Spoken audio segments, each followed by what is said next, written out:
Então, estamos gravando e eu vou projetar os slides. Qualquer coisa, professora, eu paro e respondo a pergunta ou dou atenção para vocês, caso vocês precisem de algo. Hoje a gente vai trabalhar sobre assistência ao RN de alto risco. Depois eu quero dar uns recadinhos para vocês no final da aula. Inclusive sobre a aula de imunização, que eu acabei de lembrar que eu não disponibilizei os slides para vocês. Assim que acabar essa aula, eu já disponibilizo.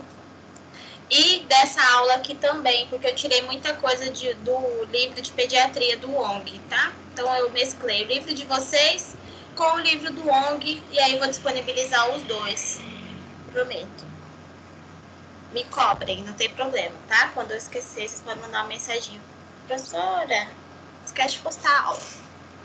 Então, a gente vai trabalhar com RN de alto risco, né? Quais são as principais patologias que acometem esses RNs, né? Esses neonatos. E algumas denominações que a gente precisa saber, né? Algumas definições de cuidados que ajudam a prevenir também complicações e acometimentos para esses RNs. Então, vamos lá. Um RN de alto risco, ele pode ser definido como aquele que, independente de sua idade gestacional ou peso ao nascimento, apresenta risco de morbidade e mortalidade superior à média, devido a condições ou circunstâncias associadas ao nascimento e à adaptação da vida extrauterina. Então, qualquer recém-nascido que tenha algum risco,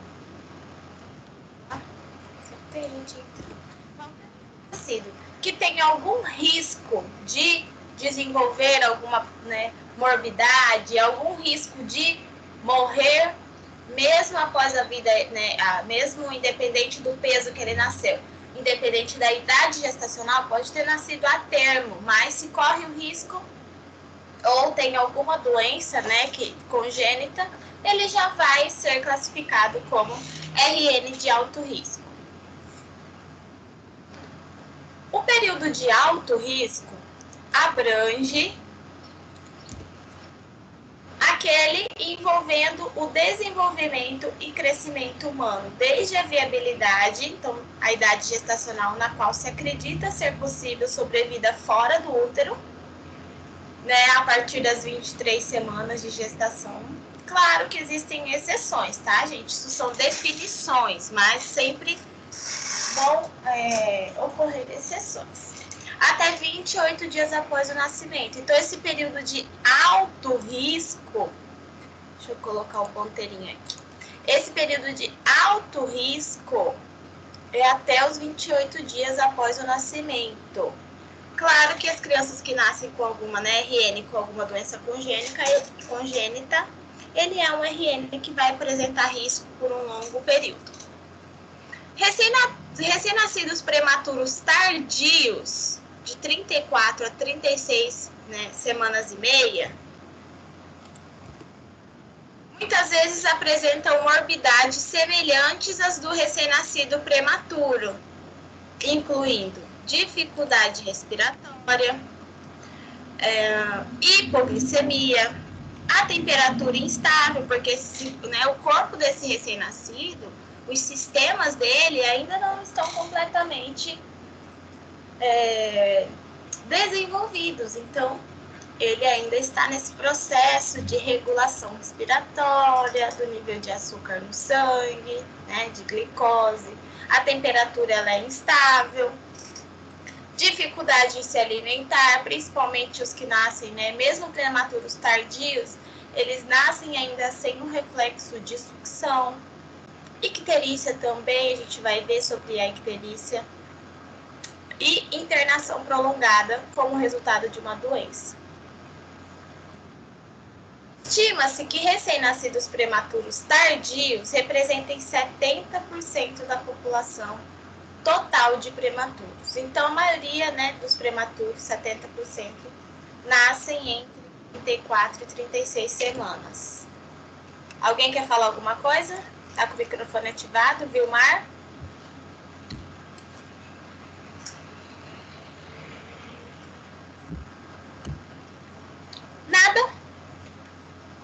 vou ativar seu mudo.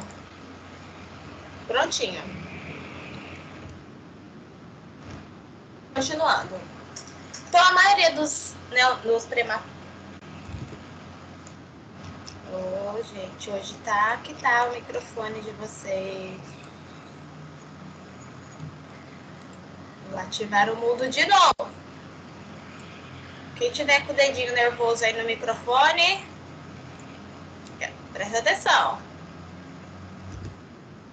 Então vamos lá. Continuando a segunda vez. A maioria dos prematuros são tardios. E a taxa de mortalidade para esse grupo, prematuridade tardia, é significativamente maior do que a de bebês nascidos a termos. Então, bebês nascidos a termos têm bem menos chance de morrer do que bebês prematuros. Aí aqui é 7,9 por 1.000 nascidos vivos a taxa de mortalidade. Isso significa que cerca de 8 recém-nascidos prematuros morrem a cada 1.000 e 2,4 em relação a recém-nascidos a termo. Morrem a cada 1.000 nascidos vivos, né? Então, a taxa é bem diferente, é bem discrepante para prematuros e para recém-nascidos a termos.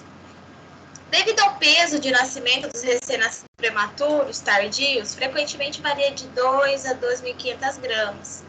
Eles parecem relativamente maduros em comparação com prematuros de menor peso. Eles podem ser tratados como bebê a termo e saudáveis e ter fatores de risco para complicações negligenciadas. Então, mesmo que o RN ele tenha o peso de um bebê a termo, mas a idade gestacional refere-se a um bebê prematuro, ele precisa ter um cuidado específico para bebês prematuros. Mesmo que o peso esteja de acordo com a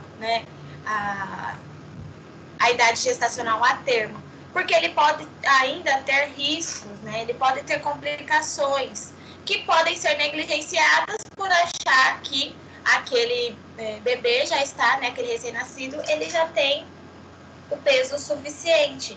Então, mesmo que ele tenha nascido com peso igual ao bebê a termo, o pulmão pode não estar maturado ainda, houver dificuldades respiratórias, a icterícia, infecções. Então, ele precisa ser assistido de uma maneira diferente, mesmo que pareça que ele é um bebê saudável.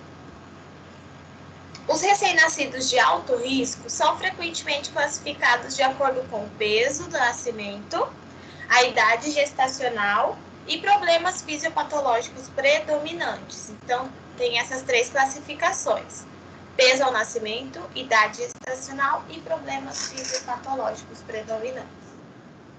O problema mais comum relacionado ao estado fisiológico associa-se principalmente à maturidade do recém-nascido. E frequentemente envolvem distúrbios metabólicos, hipoglicemia, hipocalcemia.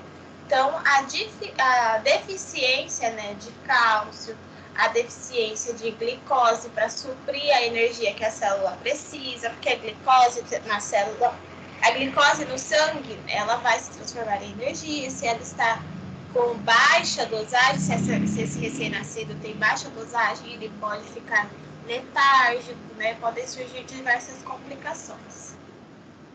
Ou ainda, consequências relacionadas à imaturidade de órgãos e sistemas, hiperbilirrubinemia, angústia respiratória, hipotermia, porque os órgãos e sistemas corporais desse recém-nascido ainda não estão maturados, ainda não estão prontos, digamos assim. Eles têm ainda um processo, por ter nascido prematuro, não deu tempo desses órgãos serem maturados ainda, na vida intrauterina. Então, vamos ver a classificação de alguns dos recém-nascidos, Nossa, tem hora que me dá parece que passa uma luz aqui na minha cabeça, dá um apagão. Então, recém-nascido de baixo peso ao nascer, qual é a classificação dele? recém-nascido com peso ao nascer inferior a 2.500 gramas, independente da idade gestacional. Então, mesmo que tenha nascido a termo, nasceu com menos de 2.500 gramas, é considerado recém-nascido de baixo peso. Recém-nascido de muito baixo peso ao nascer. São recém-nascidos com peso inferior a 1.500 gramas.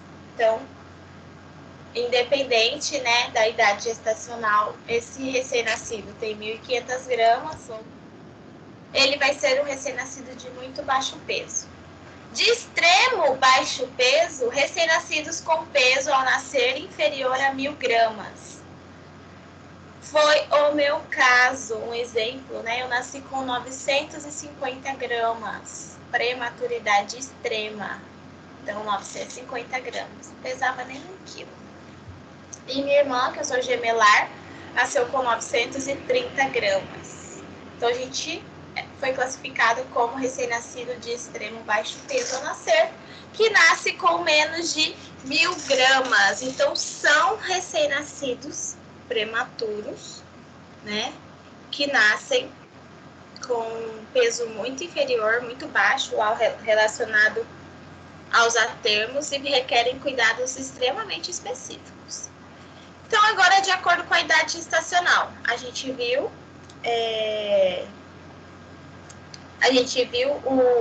oh meu Deus, em relação ao peso, em relação à idade gestacional agora.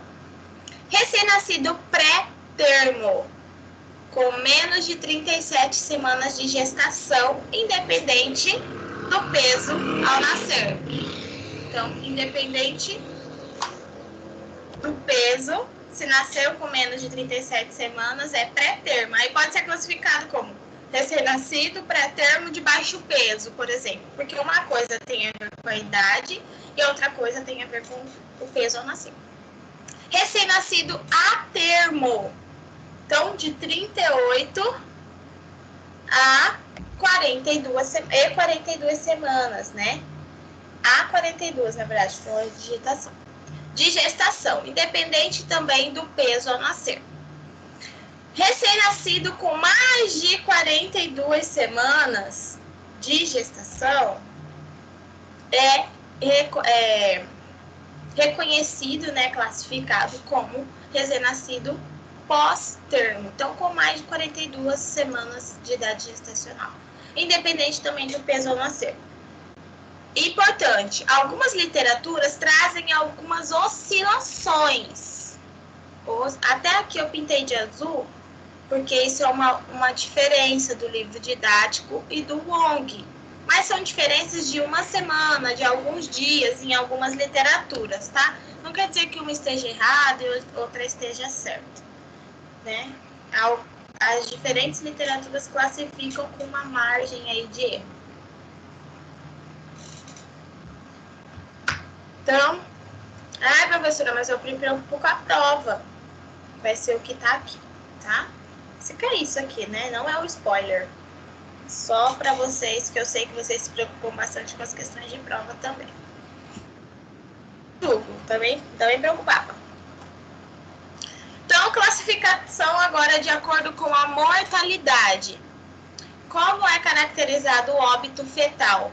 Morte do feto após a 20ª semana de gestação e antes do parto, sem qualquer sinal de vida após o nascimento. Então, morte do feto após as 20 semanas de gestação. Morte neonatal.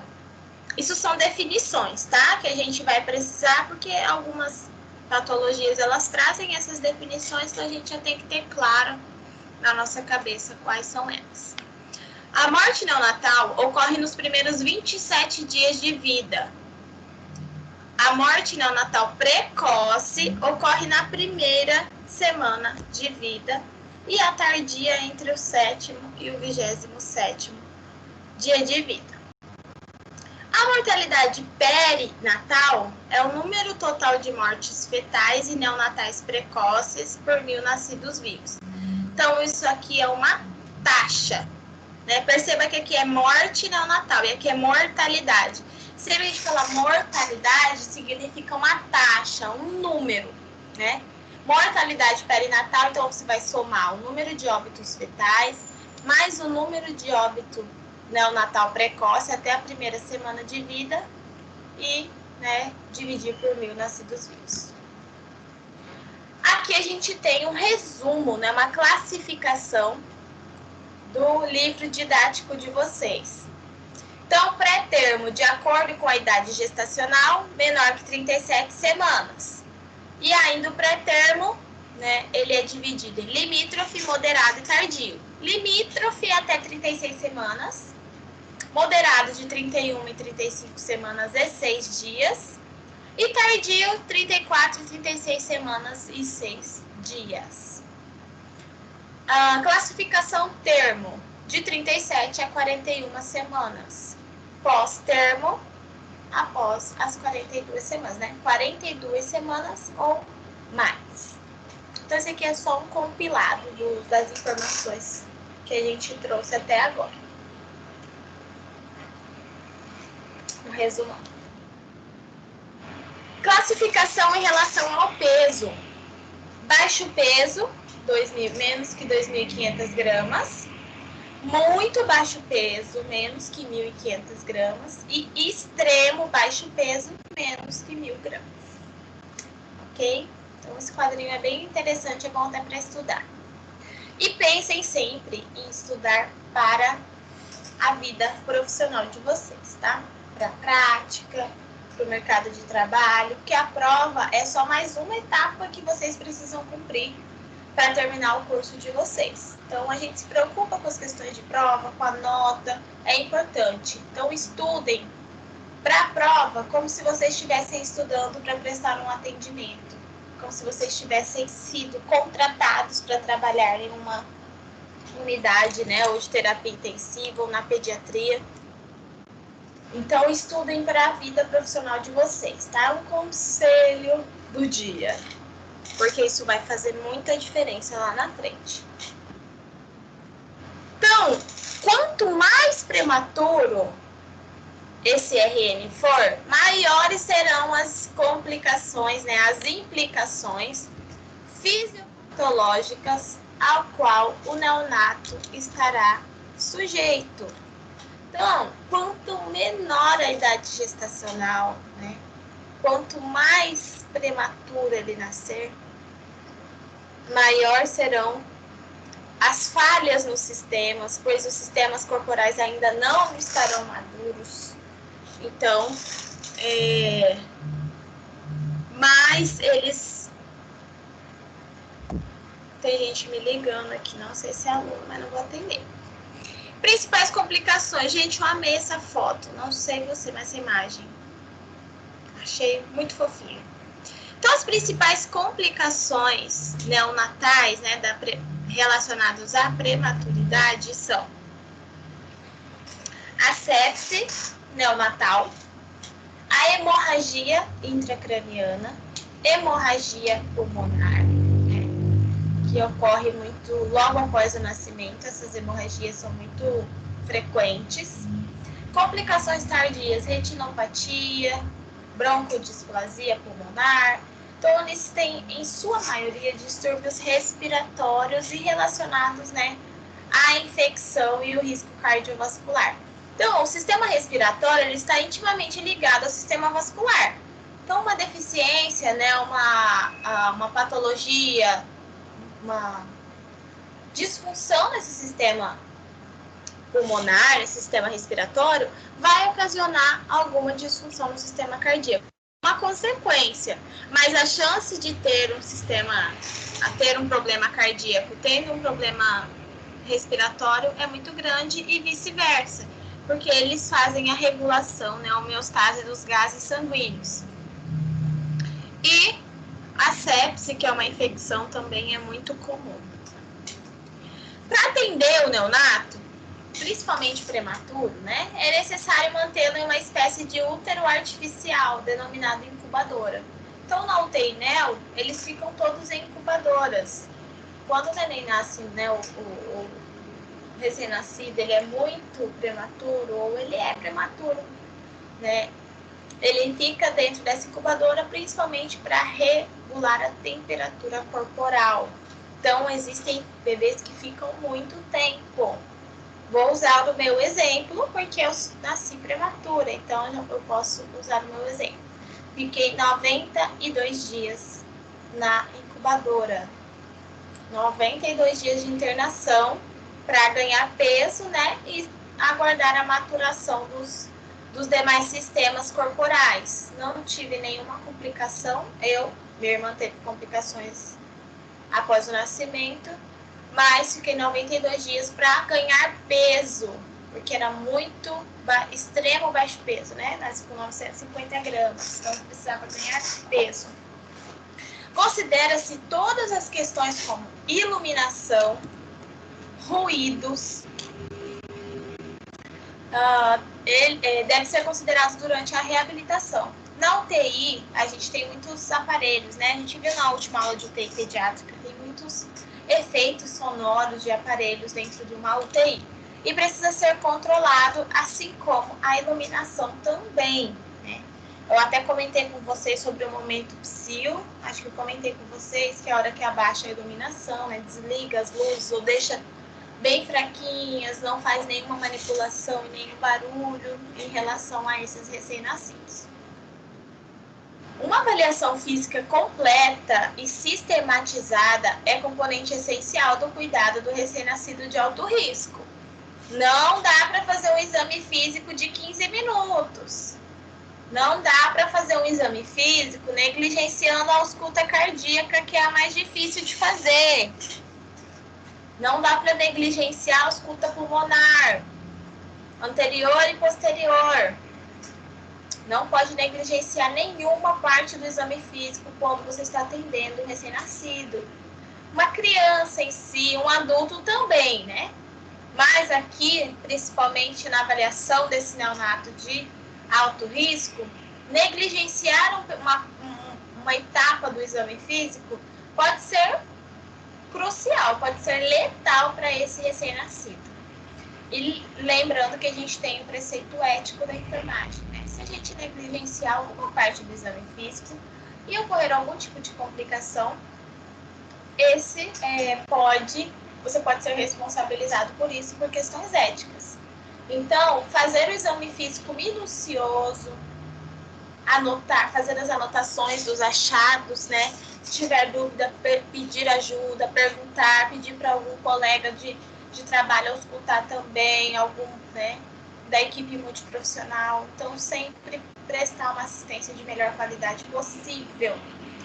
Mudanças sutis no padrão alimentar, na atividade, na cor da pele, na saturação de oxigênio ou nos sinais vitais com frequência indicam problemas subjacentes. Então, mudanças, né? Fala assim, nossa, vamos sair do ambiente da UTI agora, vamos pegar um recém-nascido, ele não está comendo direito, deve estar doente, deve estar nascendo dente, né? Vamos pegar recém-nascido, nem nasce dente, né? Recém-nascido já nasce dente com 4 ou 5 meses. Então, ele está com alguma doença, né? Vamos investigar. Se a criança ela tem algum padrão alimentar diferente, esse bebê, já suspeita-se de algum problema subjacente.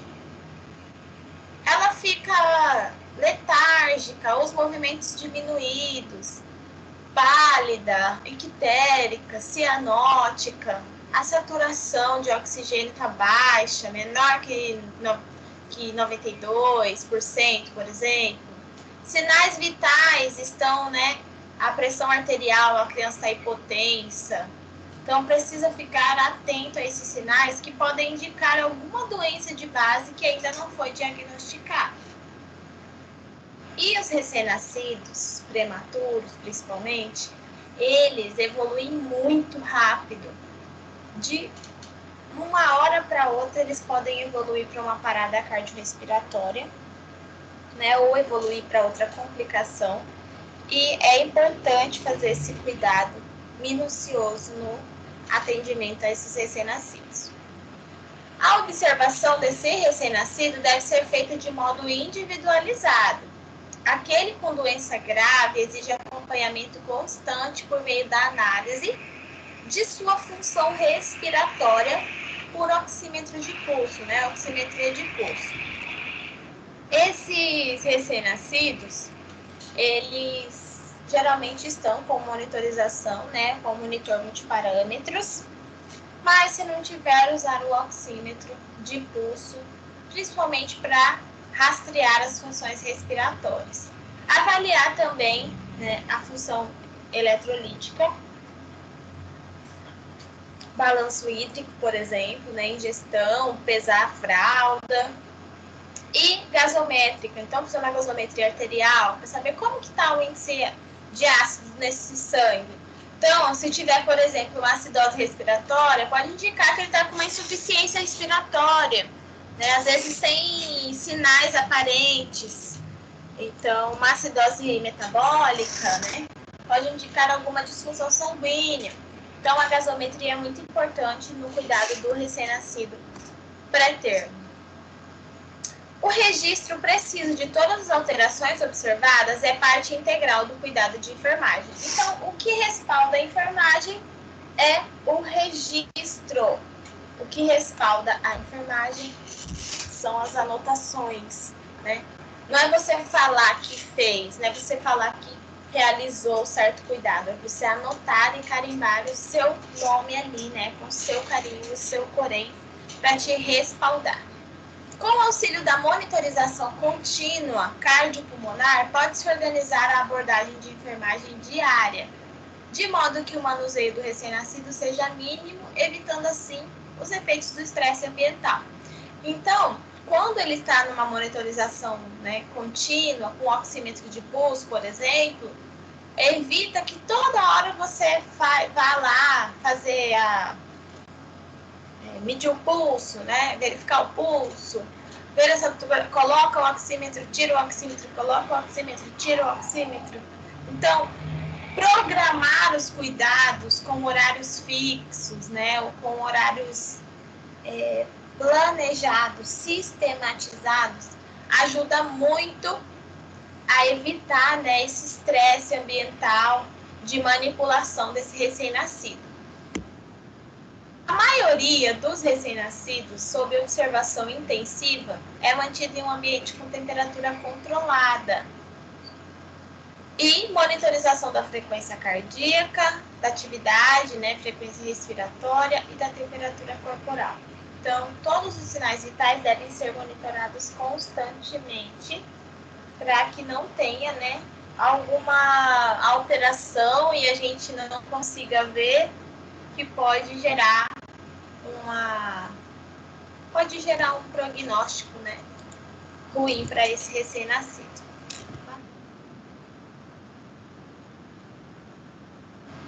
Os monitores são como um sistema de, né, são equipados com um sistema de alarme, que indica quando os sinais vitais estão acima ou abaixo dos limites pré-definidos. Então, esses monitores multiparâmetros, eles indicam, né, quando eles apitam, quando os parâmetros estão acima ou abaixo dos parâmetros que você programou, né, dos parâmetros que foi programado, ele apita e aí você precisa observar se essa oscilação ela é contínua ou se foi apenas de um momento e observar o que está acontecendo. No entanto, é importante comparar a frequência cardíaca obtida por meio do exame pré-cordial, da ausculta, com aquela demonstrada no monitor. Então, treinar as bolhas cardíacas para auscultar. A pressão arterial é avaliada rotineiramente de forma invasiva ou não invasiva no recém-nascido. Então, é uma monitorização contínua, ou por meio de um catéter arterial, que é muito utilizado, porém tem os riscos de infecção, né? a introdução dele é em uma artéria, risco de extravasamento sanguíneo, risco de infecção, porque é um catéter. Mas, ainda assim, ele é muito utilizado por sua praticidade, né? E não precisa ficar manipulando esse neonato a todo momento. Os valores da pressão arterial aumentam gradativamente ao longo do primeiro mês. Então, conforme esse recém-nascido, né, ele nasce, a pressão arterial dele vai aumentando. Os valores variam de acordo com a idade gestacional também, com o peso desse recém-nascido, uso de medicamentos ou não, exemplo de corticoides, que podem alterar a pressão arterial. Os dados de ingesta e eliminação de líquidos devem ser registrados com precisão também, porque uma retenção de líquidos, esse passa uns carros tão barulhentos. Retenção de líquido, ela pode ocasionar um aumento da pressão arterial. Então, esse balanço hídrico é muito importante e também para determinar a função renal, né? Se o rim está filtrando, se os glomérulos lá, os néfrons, eles estão fazendo o seu papel de filtração desse sangue corretamente. Em relação ao suporte respiratório, o objetivo primário no cuidado ao recém-nascido é estabelecer essa respiração. Então, quando ele nasce, a maior preocupação é com a respiração, logo após o nascimento, né? Muitos recém-nascidos necessitam de oxigênio suplementar, né? E também de ventilação assistida, seja por tubo orotraqueal, né? Seja por catéter de oxigênio, né? Catéter nasal, mas eles vão precisar de uma supressão de oxigênio, né? Todos necessitam de um posicionamento apropriado para maximizar a oxigenação e ventilação. Então, observar o posicionamento desse recém-nascido. Às vezes ele está em cima do tubo, né? Às vezes ele tem algum reflexo de retirar o catéter nasal. Fica sempre atento. A oxigenoterapia é fornecida baseando-se nas necessidades do recém-nascido e de sua patologia. Então, a depender da patologia que ele apresentar, a gente vai oferecer a oxigenoterapia adequada. Então, quando você vai trabalhar em uma unidade, principalmente de terapia intensiva, você precisa saber as doenças mais prevalentes, né, dessa unidade e estudá-las, para que você consiga prestar um cuidado específico. Porque na faculdade a gente não consegue ver todas, então a gente teria que ter uma aula para cada doença, né? Em relação à termorregulação, né, corporal deste recém-nascido, a prevenção da perda de calor... Opa, acho que saiu aqui, peraí. Apareceu um recado aqui, acho que caiu os slides. Voltou? Alguém pode dar um ok aí se voltou? Vocês estão vendo novamente? Voltou. Então tá, obrigada.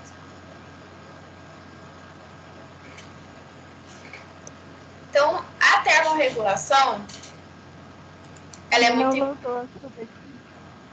Não voltou ainda? Vou esperar uns 30 segundinhos.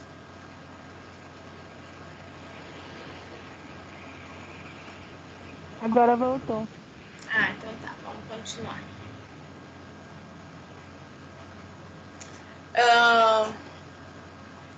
Então, a termorregulação, ela é muito importante para o recém-nascido. A prevenção da perda de calor e a manutenção de um ambiente térmico neutro são aspectos desafiadores, porque é difícil no cuidado intensivo neonatal. Então, manter a termorregulação do recém-nascido não é uma tarefa fácil. No entanto, é de extrema importância que essa temperatura seja mantida.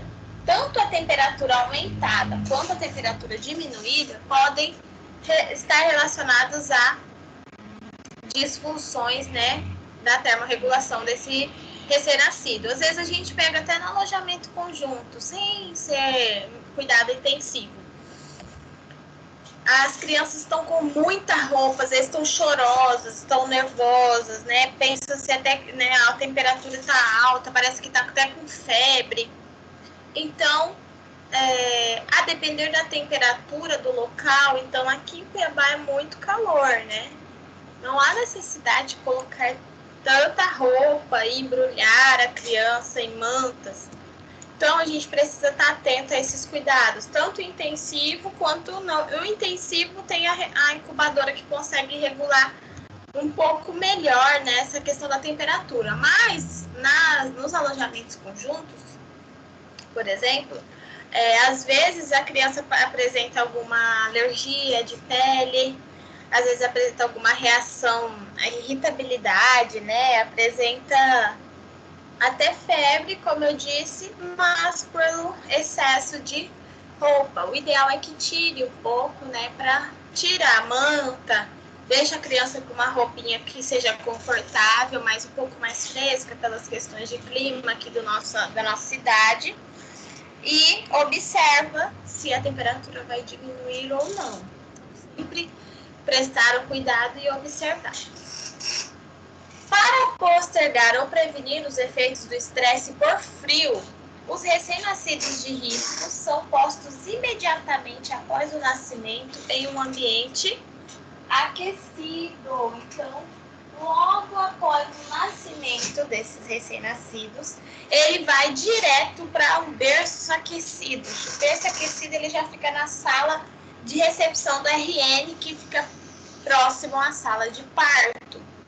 Ele já vai imediatamente para esse berço aquecido, onde são mantidos até serem capazes de manter uma estabilidade térmica. A habilidade de balancear a produção e a conservação de calor com sua dissipação.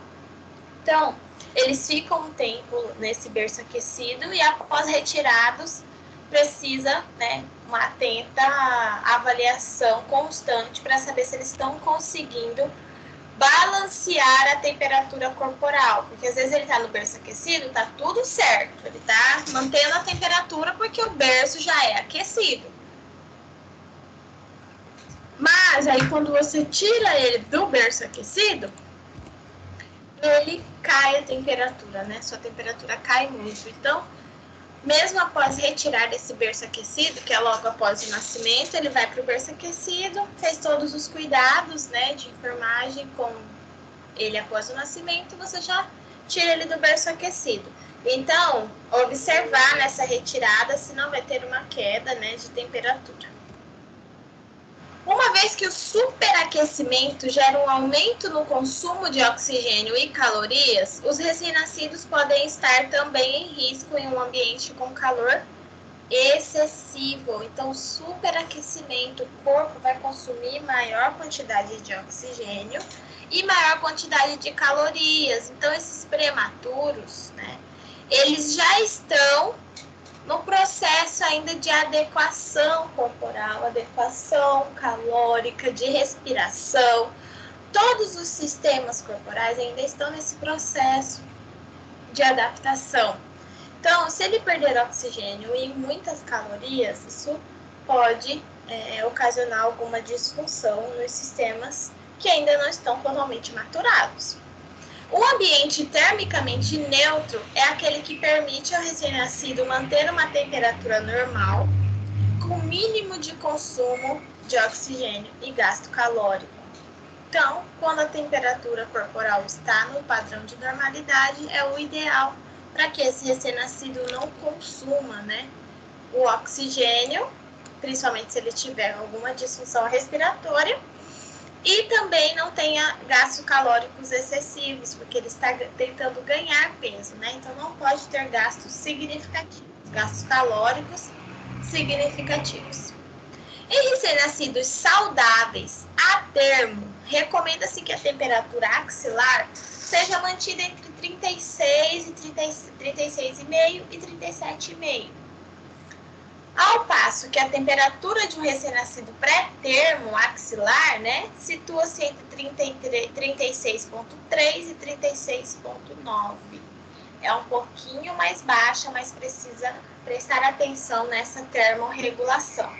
Então, essa temperatura é considerada apropriada. As consequências do estresse por frio que causam prejuízos adicionais ao recém-nascido podem, né, algumas consequências, algumas complicações. Hipoxia, acidose metabólica e hipoglicemia, algumas, né, complicações. O aumento no metabolismo secundário ao frio gera um aumento compensatório do consumo, então, de oxigênio e de calorias. Se o oxigênio não for ofertado para atender a demanda da termorregulação, então se esse paciente estiver com a temperatura muito baixa, pode haver queda dos níveis arteriais. Então, os níveis de oxigênio caem, né, nas artérias, e isso pode ser prejudicial, isso vai ser prejudicial para as trocas gasosas lá nos alvéolos pulmonares. Essa condição é ainda complicada pelo menor volume pulmonar em relação à taxa metabólica, levando a hipoxia e a distúrbios pulmonares. Então, menor volume pulmonar, chegando menos, né, quantidade de sangue para fazer essa troca gasosa em relação à taxa metabólica que esse recém-nascido necessitaria. Então, pode levar a hipoxia, né, diminuição dessa quantidade de oxigênio e também uma insuficiência respiratória, por exemplo, um distúrbio pulmonar. O contato pele a pele entre o recém-nascido pré-termo estável e um dos pais é também uma opção viável de interação por manter uma temperatura corporal apropriada. Então, esse contato pele a pele, o método canguru, é muito utilizado em unidades de atendimento intensivo, pois eles possibilitam essa interação, né, entre os pais e o recém-nascido e também ajudam a regular a temperatura corporal deste recém-nascido. Em relação à proteção contra infecções, essa proteção é muito importante para o cuidado do recém-nascido, porque os pré-termos e doentes apresentam maior suscetibilidade, né, ao adquirir infecções. O ambiente protegido de uma incubadora que sofre limpeza e desinfecção regular isola os recém-nascidos de agentes infecciosos transportados pelo ar. Então, a incubadora ela é fechada, né?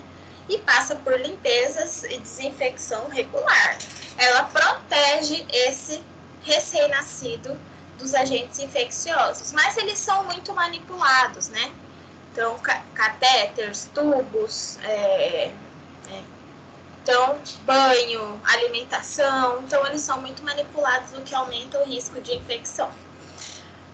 A lavagem das mãos completa e meticulosa é a base dos programas de prevenção de infecção. Então, nunca se falou tanto em lavagem das mãos igual esse ano. É de extrema importância para a prevenção de doença a lavagem correta e frequente das mãos. As fontes de infecção aumentam paralelamente ao número de pessoas e de equipamentos que entram em contato com o recém-nascido. Então, quanto mais pessoas diferentes, quanto mais equipamentos esse recém-nascido é submetido, né, maior é a chance dele de adquirir uma infecção. Esses equipamentos devem ser higienizados de acordo com a regularidade recomendada do fabricante ou protocolo institucional, que geralmente, né, tem-se protocolos voltados para essa área de desinfecção dos equipamentos. Os micro-organismos sobrevivem melhor na água, então os tubos, sistema de umidificação, de oxigênio, possuem risco aumentado na veiculação de patógenos e precisam ter uma atenção mais especial. Os materiais descartáveis utilizados em terapias de hidratação, como nebulizadores e circuitos plásticos, que vão, né, para fazer essa nebulização, que são usados para fazer essa nebulização, devem ser trocados regularmente. Em relação à hidratação, os recém-nascidos de alto risco recebem frequentemente fluidos por via parenteral, para oferecer calorias, eletrólitos e água também. Então, eles recebem essa hidratação frequentemente. As vias usuais de administração incluem o acesso venoso central de inserção periférica, PIC, ou acesso venoso central percutâneo, acesso venoso central inserido cirurgicamente ou catéter venoso umbilical também. Então, existem essas vias mais usuais para administração de hidratação em um recém-nascido.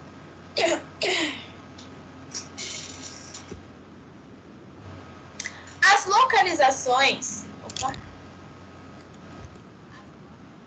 preferenciais de infusão periférica e intravenosa em recém-nascidos são veias periféricas na região dorsal das mãos ou dos pés. Outros locais possíveis incluem as veias do couro cabeludo e antecubitais, né? Que fica as antecubitais e as veias do couro cabeludo, né? Geralmente aqui, antecubitais, e também na cabeça da criança. Já vi muito acesso venoso na cabeça por conta da melhor facilidade, né, para conseguir essa punção. As alterações de estado comportamental entre recém-nascidos recebendo fluidos intravenosos podem significar algum desequilíbrio hidroeletrolítico, hipoglicemia ou hiperglicemia. Então, a depender do volume e do tipo de líquido que esse recém-nascido está recebendo, ele precisa saber, né? A gente precisa observar esses sinais de desequilíbrio. Por isso, o balanço hídrico é muito importante, assim como a hipo e hiperglicemia, né? Aos sinais e sintomas dessas patologias, a gente precisa fazer o teste de glicemia. As enfermeiras e os enfermeiros, né, devem estar constantemente alerta para sinais de infiltração intravenosa. Então, infiltração, né, nesses acessos venosos, principalmente os periféricos. Eritema, edema, alteração na cor da pele, né, do tecido. Então, fica avermelhado, fica edemaciado, empalidecimento do local. Então, geralmente, o local de inserção desse catéter fica pálido, sem coloração. Então, é um sinal também de que pode haver uma infiltração. E sinais de hiperidratação. Ganho de peso de mais de 30 gramas em 24 horas. Edema periorbitário, então ao redor, né, dos olhos também. A pálpebra, embaixo. Taquipneia e crepitação ausculta pulmonar. Parece um monte de folhas, né? Tem que estar atento a esses fatores que podem significar que ele está sendo hiperidratado. Eu vou postar para vocês, deixa eu anotar aqui, um site de ausculta. Deixa eu anotar aqui para não esquecer. Um site que ele tem os sons de ausculta pulmonar. É bem interessante, você consegue escutar o som fisiológico, você consegue escutar os sons, né, normais, fisiológicos, estertores, enfim. Vou postar para você. Interessante para poder ver. Os recém-nascidos que possuem um catéter venoso ou arterial deve também ser observado atentamente quanto ao deslocamento destes e subsequente sangramento ou hemorragia. Então, catéter central, mesmo que seja de inserção periférica, né, ou de inserção cirúrgica ou umbilical, a gente precisa estar atento quanto ao deslocamento dele. Qualquer sangramento, hemorragia, né, suspeita de deslocamento desse catéter, o ideal é fazer um exame de imagem para, né, conversar com o médico para solicitar esse exame, fazer uma avaliação para saber se esse catéter está deslocado ou não. Porque é muito perigoso administrar uma medicação, por exemplo, em um catéter central deslocado. Em relação à nutrição, os mecanismos envolvidos na digestão desse recém-nascido ainda não estão completamente desenvolvidos. Quanto maior a imaturidade do recém-nascido, maior o problema. Então, quanto mais prematuro, maior vai ser as disfunções dos sistemas. Todos os recém-nascidos pré-termo apresentam risco aumentado por terem escassas reservas nutricionais e por outras características físicas ou de desenvolvimento. Então, recém-nascidos pré-termos, eles não são totalmente maturados ainda. Nascem com, pode ser baixo peso, extremo baixo peso, muito baixo peso. Então, eles têm uma reserva nutricional já diminuída. Então, se tiver alguma disfunção no mecanismo digestório, por exemplo, ou de absorção dessa nutrição, seja ela parenteral, seja ela através do leite materno, ele vai ter vai perder ainda mais essas reservas nutricionais, o que pode ocasionar sérios problemas relacionados ao peso, relacionados, ao baixo ganho desse peso. Inicialmente, a sucção não é acompanhada pela deglutição e as contrações esofágicas são descoordenadas. Então, mesmo que esse RN consiga, às vezes, sugar, o pré-termo, ele não vai conseguir engolir. Então, vai corre o risco de broncoaspirar, corre o risco de, nessa amamentação, ser ineficaz por conta desse processo de deglutição do recém-nascido. E as contrações esofágicas ainda são descoordenadas, então não conseguem, fazer com que o alimento chegue totalmente ao estômago. Consequentemente, os recém-nascidos são suscetíveis a aspirações e complicações. Então, se o esôfago ele não tem essa capacidade coordenada ainda de contrações para direcionar o alimento para o estômago, ele pode entrar na traqueia e causar uma aspiração pulmonar desse leite. Por isso que é muito importante ficar atento à amamentação de recém-nascidos pré-termos e à quantidade também de leite oferecida. Embora não haja consenso quanto ao melhor momento para iniciar a alimentação do recém-nascido, a maioria dos autores acredita que a alimentação precoce, desde que esse recém-nascido esteja estável clinicamente, claro, reduz a incidência de complicações como hipoglicemia, desidratação, hiperbilirrubinemia.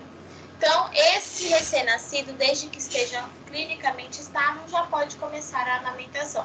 Se não tiver, ou ele vai receber suplemento alimentar, ou vai receber leite materno de outras formas, a não ser, pelo seio materno, mas no copo, na seringa, até em mamadeiras também, a depender do quadro desse recém-nascido.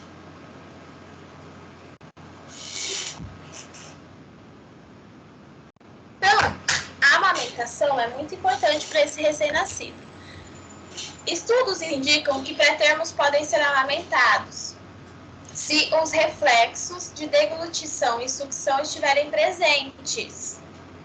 desde que não existam outras contraindicações, como complicações respiratórias ou patologias coexistentes. Então, desde que esse recém-nascido pré-termo esteja estável clinicamente, ele vai conseguir sugar, né? Desde que ele esteja com reflexo de sucção e deglutição, né? Apresenta o seio materno, ele consegue sugar. Você percebe que ele engole, né? Ele deglute esse leite, ele não tem nenhum tipo de refluxo, ele não engasga com frequência, né? Às vezes sai até pela narina, porque ao invés de ir para o esôfago, vem pela traqueia e volta, né? Pela laringe, faringe. Então, preciso observar esses sinais para saber se ele consegue já fazer esse processo de amamentação. Apesar de seus benefícios, recém-nascidos com peso menor que 1.500 gramas, que são alimentados exclusivamente com leite humano fortificado, demonstram diminuição das taxas de crescimento e deficiências nutricionais, mesmo após o período de internação. Esses bebês, muitas vezes, têm deficiência de cálcio, fósforo, proteínas, sódio, vitaminas e energia. Suplementos especialmente manipulados para o leite humano foram desenvolvidos para suprir esses déficits. Então, bebês que nascem com menos de 1.500 gramas, eles, quase em sua totalidade, vão precisar de um complemento nutricional, né, de um leite artificial complementado com vitaminas. Então, volto a dar o meu exemplo. Eu tomei leite materno também, porém sempre suplementado com o leite manipulado, né? O leite artificial, era esse o nome que eu queria. Rico em vitaminas que ajudam a suprir e a ganhar peso. Ora, por curiosidade, eu não tenho nenhuma foto de quando eu nasci, né? Porque quando eu nasci não tinha esse hábito de ficar tirando foto, era muito difícil tirar foto. Mas em poucos meses eu já ganhei bastante peso por conta da suplementação, de alimentação, né, da amamentação materna e de um suplemento. Não é uma regra, é um consenso entre literaturas, é uma indicação, né? Mas não é uma regra, quer dizer que todos os bebês com menos de 1.500 gramas devem receber suplemento. Mas foi evidenciado, né, através de evidências científicas, que os que receberam tiveram uma menor deficiência nutricional em relação a essas, né, suplementações, em relação ao fósforo, cálcio, as proteínas. Os recém-nascidos pré-termo conseguem mamar no peito mais precocemente do que se imaginava, então entre 28 e 36 semanas. Além disso, aqueles que sugam o seio materno, em vez de bicos artificiais, apresentam menores incidências de queda de saturação de oxigênio, ausência de bradicardia, temperatura da pele mais elevada e melhor coordenação da respiração, sucção e deglutição. Então, os bicos artificiais, eles podem influenciar nesse processo, né, de saturação de oxigênio, de coordenação da respiração do recém-nascido, sucção e deglutição. Por isso, a maioria das unidades oferecem o leite artificial num copo, né, num copinho. Dá muito mais trabalho amamentar, sim, mas é o recomendado. E também em uma seringa, né, pega-se uma seringa, tira eu esqueci a parte da seringa. Você desconecta, né, agora me deu um branco. E ele vai descendo pela gravidade mesmo, através de uma sondinha na boca desse bebê. Também é uma opção. Mas bicos artificiais não são indicados, principalmente em unidades de terapia intensiva. Os bicos artificiais, eles não fazem bem para o recém-nascido. São usados em extrema necessidade. Ajudar o recém-nascido a ser amamentado exige tempo, paciência e dedicação, tanto da mãe como da equipe de enfermagem. A gente já ficou no alojamento conjunto, o bebê a termo, então não tinha nenhuma disfunção, nenhuma patologia congênita, não tinha nenhuma complicação, era um bebê saudável, e a gente ficou 40 minutos ajudando a mãe, só para esse bebê pegar o bico do seio e começar a sugar. Então, 40 minutos. Só para ele entender, né, para ele aprender que o bico do seio era para sugar. Então, não é uma tarefa fácil, às vezes vai levar tempo, vai dedicar paciência, tanto da mãe quanto da equipe de enfermagem. Nós somos responsáveis por essa orientação e as mães principalmente, né? As mães que têm o primeiro filho, elas precisam de uma orientação mais detalhada. Então, elas precisam de cuidado para orientar quanto à amamentação correta e também ter paciência, porque o bebê ainda está num processo de aprendizado, assim como a mãe também, né? Cada filho é diferente um do outro, então cada criança vai ser uma experiência. Então, tanto a mãe quanto esse recém-nascido estão no processo de adaptação. O processo inicia lentamente, né? Com uma mamada ao dia, aumentando-se gradualmente de acordo com a aceitação desse recém-nascido. No caso de recém-nascidos que não conseguem sugar o seio materno, o banco de leite humano, né, é de fundamental importância. Por isso, é indicado, né, é recomendado que mães que tenham leite doem um banco de leite humano, porque crianças prematuras que não vão conseguir amamentar, né, não vão conseguir ingerir leite direto do seio da mãe, elas vão precisar de leite do banco de leite. Claro que pode ser retirado da própria mãe, ou caso, né, não tenha essa oportunidade, oferece o leite de outra pessoa. Essa coleta, né, de leite, ela é bem criteriosa em relação, né, a doenças, a transmissão e tudo mais. Então, não tem. Os cuidados com a pele desse recém-nascido. Aqueles recém-nascidos pré-termo, a pele, né, desses recém-nascidos é imatura, muito fininha, comparada aos bebês nascidos a termo, perdão. Então, a pele é muito fina e delicada. Com 2 a 4 semanas de idade pós-natal, independente da idade gestacional, nossa, me deu vontade de espirrar. Independente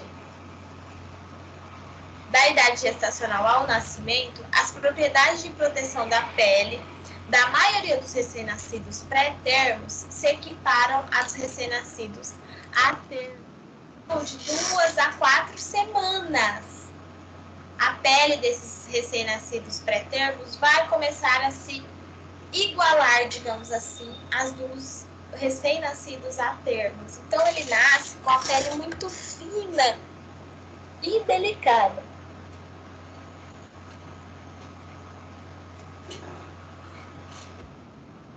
A pele é facilmente escoriada e exposta.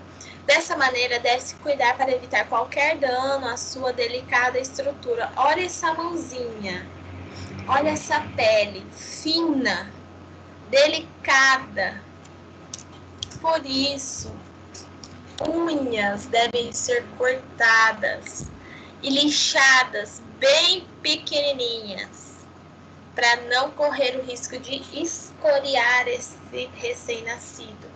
Até equipamentos também. A gente pode, às vezes, sem querer, né, passar algum equipamento, pegou na pele desse recém-nascido. Isso pode ser uma porta aberta para infecção.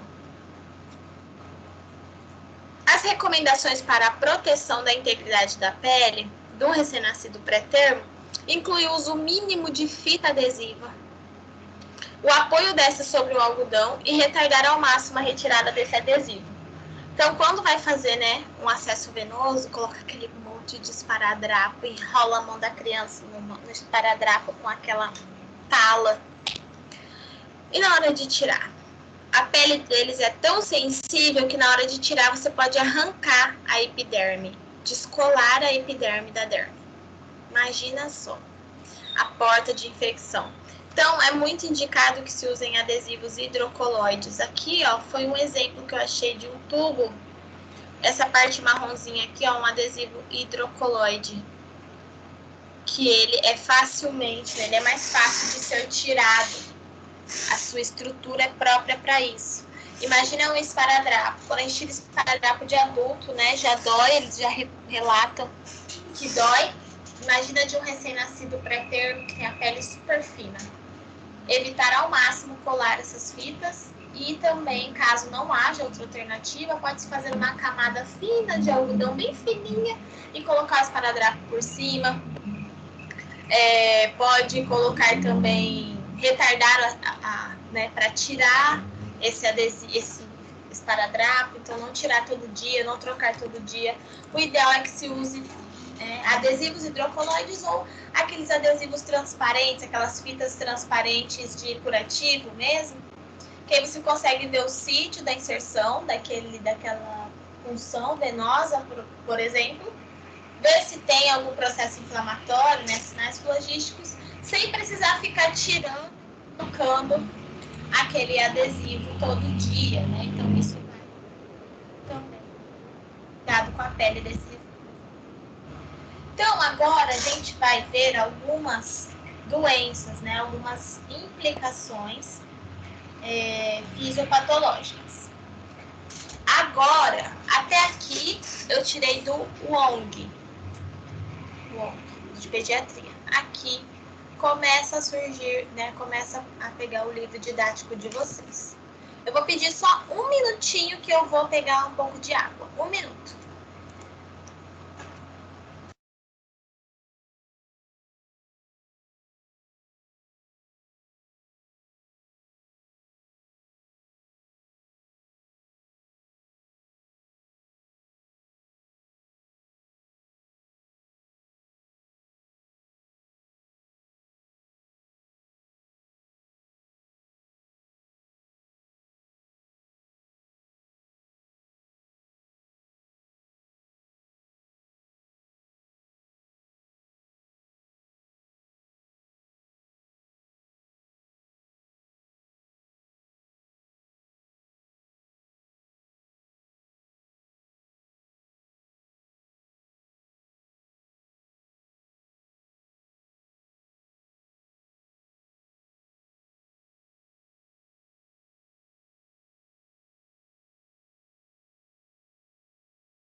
Voltei. Deixa eu beber minha água aqui. Muito calor. Ninguém merece. Olha só quantos graus. Atualização dos graus, 35 graus. Misericórdia. Vamos continuar aqui. Então agora a gente vai passar para a parte do livro didático de vocês. Tá bom? Deixa eu só ver aqui a unidade rapidinho para passar para vocês, se vocês quiserem acompanhar. 2.1 agora, tá? Então, se quem quiser acompanhar, 2.1. Vamos lá. Prematuridade e suas implicações fisiopatológicas. Então, a gente vai ver algumas patologias relacionadas à prematuridade. A sepse neonatal. Trata-se de uma síndrome clínica caracterizada por uma resposta inflamatória sistêmica e bacteriana. Bacteremia, tá ótimo. Concentra, gente. Sou meio desorientada, né? Quem já teve aula comigo aqui já sabe que eu sou meio doidinha. Voltando. Então, a sepse, ela é uma infecção generalizada. A sepse neonatal é uma infecção generalizada no neonato. Então, é uma síndrome clínica caracterizada por uma resposta inflamatória sistêmica e bacteremia. Bacteriana, então, é uma infecção bacteriana generalizada. É quando um micro-organismo patogênico, mais precisamente, e na maioria dos casos, uma bactéria, invade a corrente sanguínea e provoca uma infecção generalizada. A sepse é quando esse micro-organismo ele vai para a corrente sanguínea e acaba se espalhando no corpo inteiro. A classificação da sepse neonatal ela pode ser dividida em precoce e tardia. A precoce relacionada aos fatores de risco materno e a tardia fatores de risco, né? Assistência à saúde ao neonato. Então, a precoce, mãe, materna. A tardia, neonato. Então, a materna, febre materna 48 horas antes do parto. Então, 48 horas antes do parto. Infecção urinária nas últimas 72 horas não tratadas. Colonização por Streptococcus, que é um tipo de bactéria, do grupo B. Bolsa rota com mais de 18 horas. Então, olha só, mais de 18 horas com bolsa rota pode também ocasionar uma infecção. E infecção do trato genital, né? Principalmente se for não tratado. Em relação à assistência à saúde do neonato. Prematuridade, procedimentos invasivos como catéter venoso central e ventilação mecânica, então podem levar, né, bactérias, podem levar sujidade para esse neonato. Nutrição parenteral também e procedimentos cirúrgicos. Então, tudo que vai expor esse neonato a um micro-organismo infeccioso. As manifestações clínicas da sepse neonatal são desconforto respiratório, instabilidade térmica, apneia, distensão abdominal, taquicardia e bradicardia, né, ou bradicardia, baixa perfusão periférica, letargia e hipotonia. Então, esses são alguns sinais e sintomas de sepse. O diagnóstico se baseia nos fatores de risco. Então, nos fatores de risco que foram apresentados ou precoce, né, ou tardios.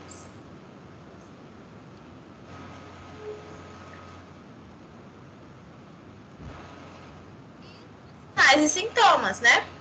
Então, se baseia nos fatores de risco, seja materno ou relacionado à assistência à saúde. Então, se esse neonato foi submetido a algum procedimento invasivo, procedimento cirúrgico, se essa mãe ela tem algum fator de risco, né, infecção, bolsa rota mais de 18 horas, isso pode ser sugestivo de sepse neonatal. E também as manifestações clínicas e os exames laboratoriais, né, dosagem. Faz um hemograma completo para ver os hematócritos, para ver se tem algum processo infeccioso.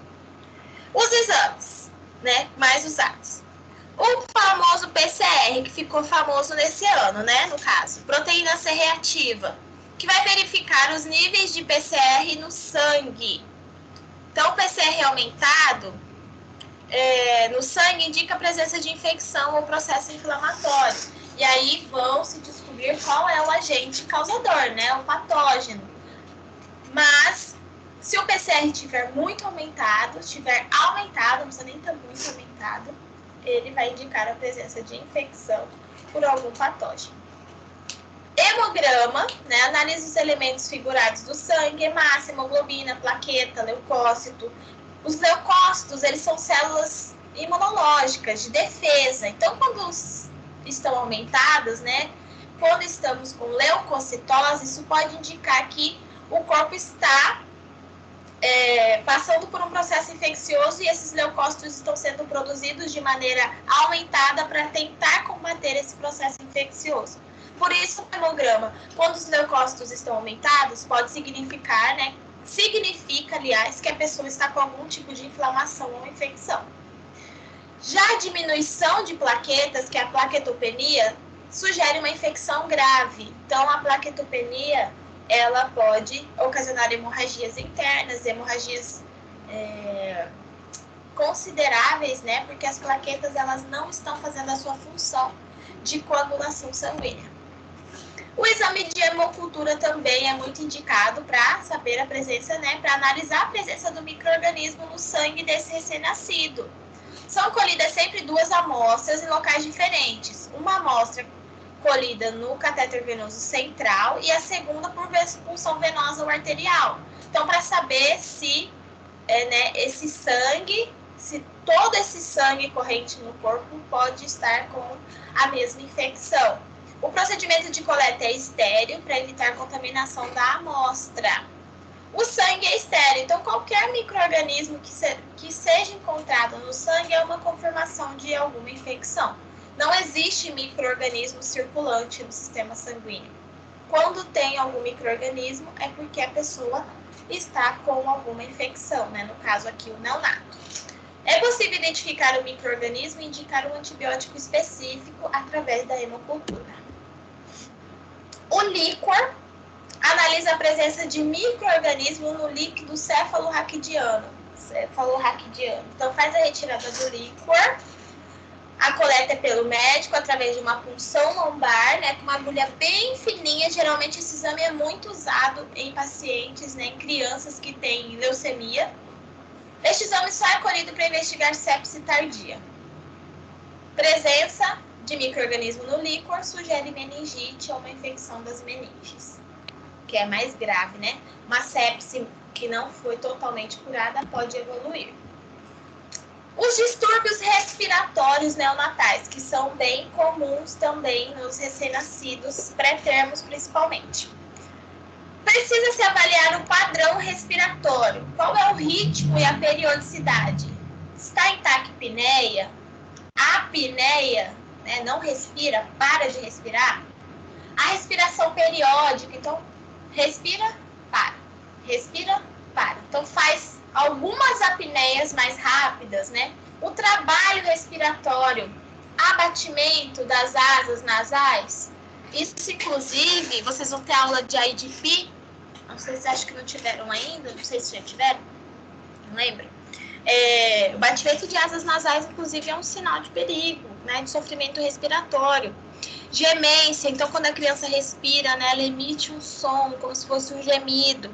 E redbubbing, meu inglês é excelente, que é movimento da cabeça durante a respiração. Vou mostrar aqui para vocês um vídeo. Deixa eu ver se eu vou dar play aqui para vocês verem. Que é esse movimento da cabeça durante a respiração. Ó. Vou deixar rodar aqui, porque às vezes dá uma travadinha. Então, esse movimento durante a respiração pode indicar um distúrbio respiratório neonatal. Esse neonato ele já está até com oxigênio, né, suplementar. Então, esse é o redbubbing. Opa, deixa eu clicar aqui de novo. Peraí que ele tá... movimentos, né, retrações torácicas intercostais. Então, deixa eu voltar aqui. Jesus, o trem ficou maluco. Gente, que travou foi tudo aqui. Não sei se é a minha internet. Até fechou o PowerPoint. Ah, uma maravilha, né, gente? Vamos falar a verdade. Deixa eu abrir de novo aqui.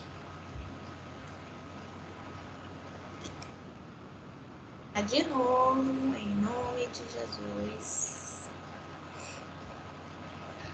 Então, aqui, ó. Os distúrbios, né? As retrações torácicas. Aqui é a retração intercostal. Vamos ver se vai carregar. Percebam aqui, ó.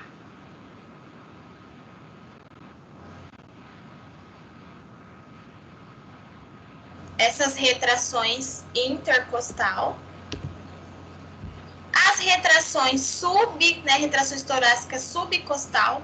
Então, há uma retração abaixo da costela, faz essa linha como se, na hora que o bebê inspira, aparece toda a costela dele, parece que o diafragma ele vai bem pro fundo do tórax e ocorre essa linha aqui. E a supraesternal, percebam, quer ver? Percebam bem na fúrcula external aqui.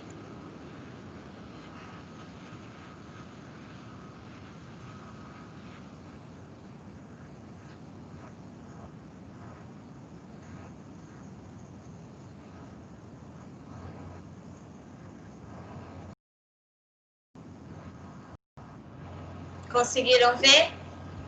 E a external, que é essa retração. Deixa eu colocar o... Opa! colocar o ponteiro aqui de novo. Essa retração aqui, ó, external. Então, a supraesternal é aqui na fúrcula, vocês viram no vídeo anterior. A criança, ela inspira, né? E a fúrcula external, ela é bem retraída. E aqui a external é bem, né, na região epigástrica aqui do osso externo. Então, ó, ouvir gemidos, ver batimentos de asas nasais, tiragem intercostal e subcostal, e a retração external e supraesternal. São sinais de sofrimento respiratório. A cor também desse neonato vai indicar que ele está em sofrimento respiratório. A palidez desse... Não, peraí. A palidez, né? Eu coloquei essa foto aqui porque eu não achei nenhuma foto de uma criança pálida que fosse visível.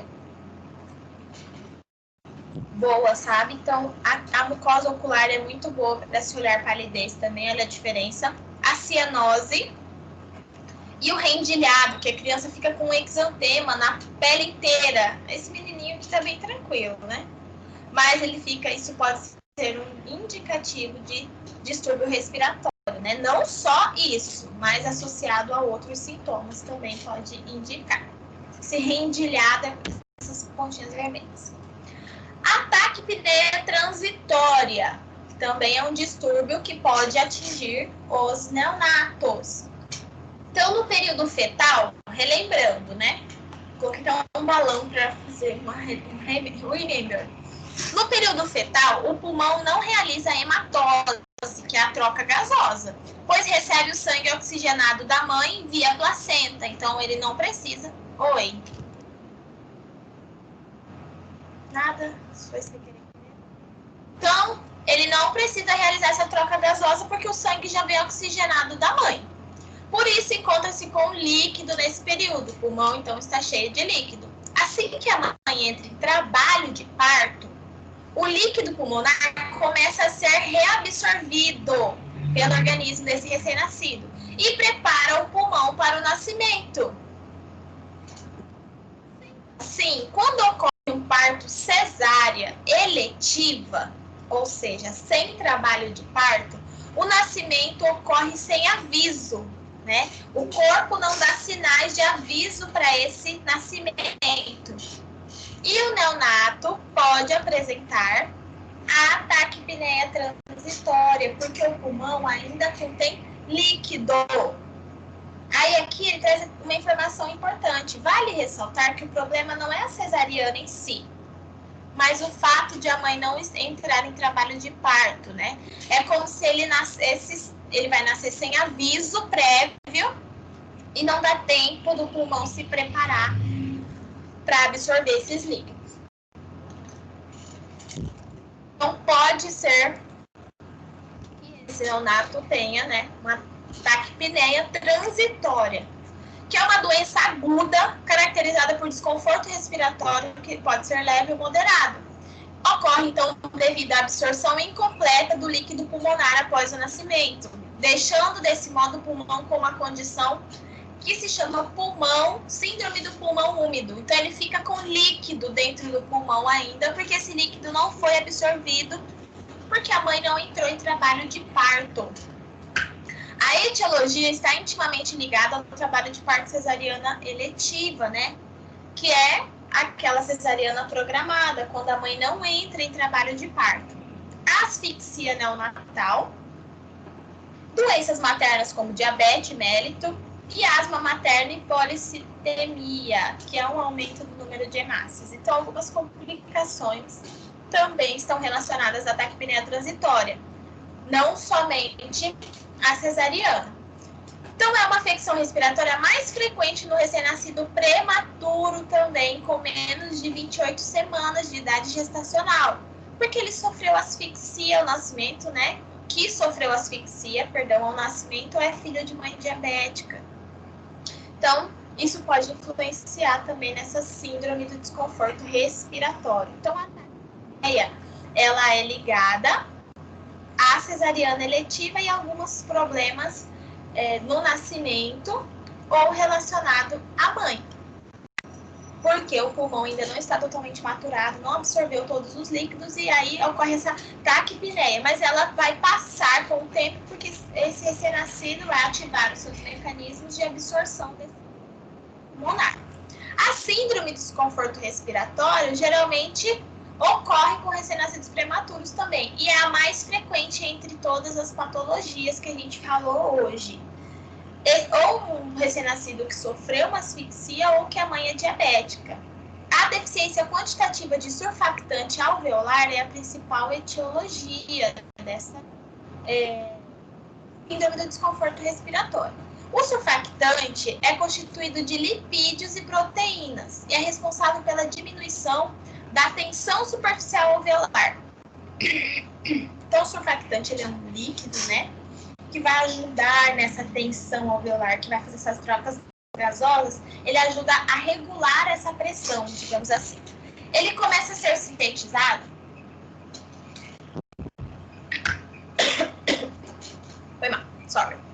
Ele começa a ser sintetizado a partir da 20ª semana gestacional, atingindo o pico por volta da 35ª semana.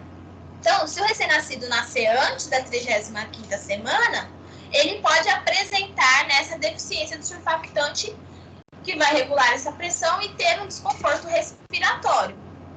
10 a 20% das gestações podem apresentar líquido amniótico. Opa! Vou aceitar aqui que tem gente entrando até agora. Acho que fica caindo para vocês, né? Não tenho certeza. Porque aí tem gente que sai e entra toda hora. Então, a ausência desse surfactante é a principal causa do desconforto respiratório. Principalmente se esse recém-nascido nascer antes da 35ª semana, né? Isso vai ser um fator de risco. Então, se ele nascer antes da 35ª semana, já precisa ficar atento ao desconforto respiratório. Já a síndrome da aspiração de mecônio geralmente ocorre entre 10 a 20% das gestações podem apresentar líquido amniótico meconial e de 1 a 2% a 2%, né, dessas gestações, o neonato apresentarão essa aspiração de mecônio, porque às vezes ele, né, acontece essa liberação de mecônio ainda dentro do líquido amniótico e esse recém-nascido, esse neonato, ele aspirou esse líquido intrauterino. Os fatores de risco são mais de 40 semanas, então ainda estão a termos, mas precisa já prestar atenção. Asfixia perinatal, também. E a taxa de mortalidade é de 35 a 60% dos neonatos que necessitam de ventilação mecânica. Se eles aspirarem esse mecônio, tiverem alguma complicação respiratória e precisar de ventilação mecânica, principalmente, né, através do tubo orotraqueal, a taxa de mortalidade é muito alta, de 35 a 60% dos neonatos, né? Então, seria de 35 a 60 neonatos a cada 100 morrem por causa da ventilação mecânica associada à aspiração de mecônio. Temos ainda a hipertensão pulmonar, que é outra síndrome respiratória do recém-nascido.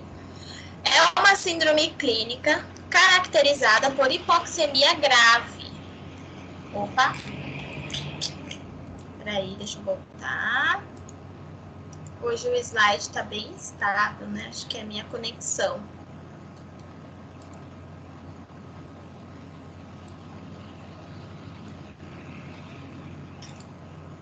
Então, hipertensão pulmonar, voltou. Vou esperar 10 segundinhos para projetar para vocês.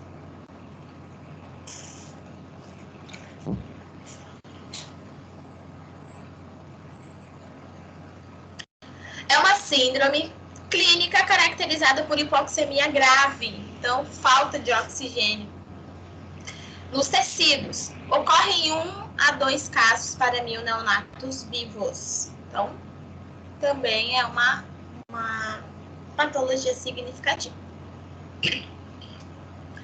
É caracterizada pelo aumento da pressão da artéria pulmonar de forma primária, ou associada a inúmeras doenças cardiorrespiratórias neonatais. Então, aumento da pressão da artéria pulmonar.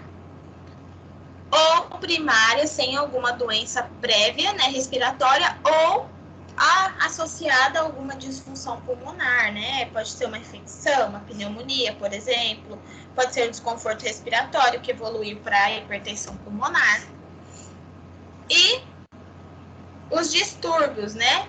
E como é feitos os diagnósticos e quais as principais complicações. Os distúrbios respiratórios são relacionados aos fatores de risco, né?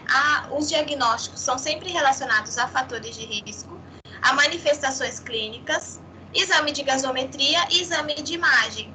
E algumas complicações, hemorragia pulmonar, displasia, pneumonia, barotrauma, hemorragia pulmonar, hipertensão pulmonar. Então, podem ser complicações relacionadas à síndrome do desconforto respiratório, a taquipneia transitória, a síndrome da aspiração meconial ou a hipertensão pulmonar. Todos esses distúrbios, eles são causados por fatores, né, de risco específicos. Então, o diagnóstico é baseado nesses fatores de risco e nas manifestações clínicas, primeiramente, né, a suspeita. Depois faz-se um exame diagnóstico e um exame de imagem para saber se realmente, para diagnosticar, né, para diferenciar qual é a patologia que esse neonato tem em relação à respiração. Independente do tipo de distúrbio respiratório, a maioria desses recém-nascidos, eles vão precisar de respiração, de suplementação, né, de suporte ventilatório, seja invasivo ou não invasivo. Então, não invasivo, a gente tem 2 circulantes em máscara, né, incubadora, transporte do centro obstétrico para a unidade de terapia intensiva. Então, são formas não invasivas. Catéter de oxigênio, CPAP também nasal. Então, não tem tubo, não tem sondagem, não tem nenhum tipo de método invasivo. Suporte ventilatório também, o CPAP endotraqueal, ventilação mecânica e a traqueostomia. Aqui, ó, eu tirei do livro didático, mas suporte invasivo, a CPAP endotraqueal através de um tubo, ventilação mecânica também através de um tubo, né, uma intubação orotraqueal, e a traqueostomia também através de colocação de um tubo, né, na traqueia. Então, aqui é não invasivo e aqui é invasivo. Até deu uma riscadinha aí no livro de vocês, acredito que foi um erro de digitação também. E a hipoglicemia neonatal.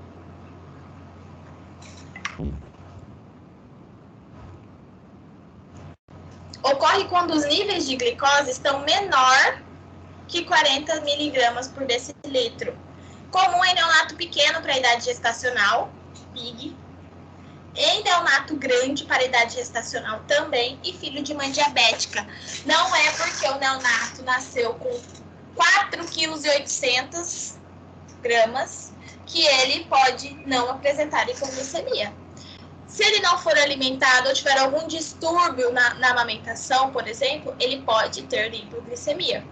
Ou ele pode nascer com, né, 4.800 gramas, mas apresentar hipoglicemia neonatal. Então, muita atenção em relação a isso, né, porque apesar dele ter nascido com peso grande, né, para a idade gestacional, ele ainda assim oferece risco de hipoglicemia. Geralmente, crianças de mães diabéticas, neonatos, eles nascem grandes e pesados, né? Com bastante gramas. Mas não estão ilesos de ter hipoglicemia neonatal. As manifestações clínicas são inespecíficas, tremores, irritabilidade, sucção débil, a criança não consegue sugar, letargia, taquipneia, cianose, hipotermia. Tem bastante caso até de criança, de bebê a termo, né, no alojamento conjunto, que às vezes acontece a hipoglicemia, porque a criança não consegue sugar, aí você vê que a criança tá letárgica, ela só dorme, ela não tem muitos movimentos, né, ou começa a ficar cianótica. Aí o ideal é fazer um teste de glicemia capilar, né, um destro, para saber quanto que tá a glicemia. Se tiver menor que 40, é sugestivo de hipoglicemia neonatal. Estes sintomas também estão presentes em outros distúrbios, como sepse e desconforto respiratório. Então, é preciso cautela na abordagem da hipoglicemia, especialmente para descobrir qual é a causa, né? O ideal é que se faça um exame mais preciso, né? Uma avaliação bem minuciosa do exame físico para saber se essa criança ela está com desconforto, sepse, ou se é a hipoglicemia neonatal. E segundo a World Health Organization, eu tô demais, né? WHO, que é a Organização Mundial da Saúde, a cada ano estima-se que 303 mil recém-nascidos morram dentro de 4 semanas de nascimento em todo o mundo devido às anomalias congênitas que geram sérias complicações. As anomalias mais frequentes são malformações cardíacas, defeito no tubo neural e a síndrome de Down. Embora as anomalias possam ser resultados de um ou mais fatores genéticos também dos pais, infecciosos, nutricionais ou ambientais, é difícil identificar uma causa específica. Não se sabe quando uma criança nasce com uma anomalia congênita, é difícil dizer o porquê ela nasceu daquele jeito, né? Qual foi a causa? Sabe-se como ocorre a disfunção no organismo dela, mas a causa daquilo nem sempre ela é exata, né? Nem sempre tem como definir. Existem anomalias que podem ser prevenidas, como o defeito do tubo neural, por exemplo, que é a ingestão adequada do ácido fólico durante o pré-natal. Fazer um pré-natal adequado é muito eficaz para prevenir anomalias congênitas do tubo neural. O planejamento familiar também na saúde da mulher entra aqui como um importante fator para que essa mulher comece já a ingestão de ácido fólico bem no início, né, da gestação ou até um período anterior, quando ela se programe para ter filhos. Então é muito importante. Alguns exemplos de anomalias congênitas: onfalocele e gastroesquise. É um defeito no fechamento da parede abdominal. Aqui é um exemplo. Então, é um defeito nessa parede, no fechamento dessa parede, né? Ou uma anomalia e que fica externado os órgãos da parede abdominal. A meningocele e mielomeningocele é um defeito do fechamento do tubo neural. Então, o tubo neural fica aberto, ó, o defeito vertebral, a medula espinhal e os nervos ficam para fora da cavidade, né, das costas desse bebê e podem causar dores muito fortes. Aí aqui, ó, a mielomeningocele e meningocele também é conhecida como espinha bífida, né, popularmente. Então, ela pode ser oculta. Aí aqui a meningocele ela é um pouco menor e a mielomeningocele já tem a externação dos nervos. A meningocele, né, externa o líquido raquidiano, né, mas não externa os nervos. E a mielomeningocele já tem, que é essa daqui, a externação dos nervos também. É uma deficiência no fechamento do tubo neural ocasionalmente causada pelo não suplemento com ácido fólico, que pode prevenir essa anomalia. A atresia de esôfago caracteriza-se pela ausência de um segmento do esôfago associado ou não à comunicação com a traqueia. Então, aqui é um esôfago normal, né, de uma criança, e aqui é uma atresia. Ó. Ocorre uma desconexão mesmo de um segmento do esôfago. Ele nasce fechado, né? E aqui ele continua embaixo, mas não tem essa ligação. Então, isso não proporciona uma alimentação né, através da via oral para essa criança. Essas são as nossas referências. Esse é o livro didático. Opa, tá errado aqui o livro. E essa é o ONG, o livro didático de saúde da criança, tá? Não sei nem como veio para esse aqui. Agora eu vou dar alguns recados. Eu vou encerrar a gravação para que não fique muito longa para a postagem.